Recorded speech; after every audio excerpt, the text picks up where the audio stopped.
you're never going to catch up to the other students in your grade. That's what I've been told since I was 5 years old. I was diagnosed with a form of dyslexia that affects every aspect of learning.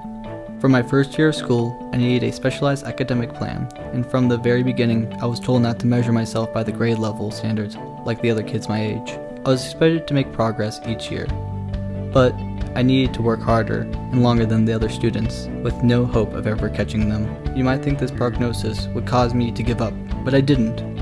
I didn't give up even when the kids got to play while I was struggling with homework that took me 4 times as long as everyone else. I regarded my disability as a challenge, and I set out to prove the experts wrong. I would never stop trying to catch up. By the time I got to high school, I'd figure out ways to learn despite my disabilities. I've gotten good at advocating for extra time that I needed. Despite my efforts though, I was still several grade levels behind. That's not to mention the social aspect. I felt isolated and different because my disability. In an effort to fit in, I joined the football team. Unfortunately, my dyslexia resulted in some funny or tragic, depending on how you look at it, episodes when I run a play backwards. But an important thing happened. I learned that I loved to run. During my sophomore year, I tried out for the cross-country team instead. It seemed like a good fit. I got to run without worrying I was going to number a play incorrectly or run the wrong way. As I ran more and more, a strange thing happened. My dyslexia, for which I had been told there was no cure, started to recede. I wasn't seeing as many numbers transposed, so math became easier. I wasn't seeing letters backwards, so reading became easier.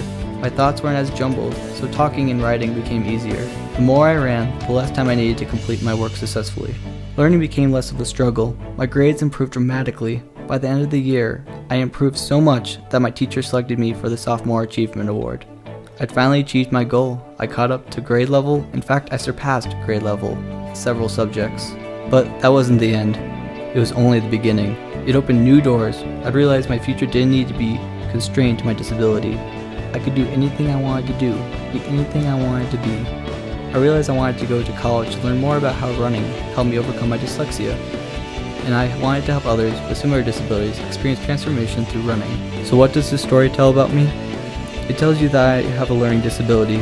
I don't always learn the same way or the same speed as my peers. I don't typically perform well on standardized tests, but I'm used to working harder than my peers. I know how to seek help when I need it. What others may see as a disability, I see as a challenge, and I never, ever give up. I'm Dillon DeSalvo, and I know no barriers.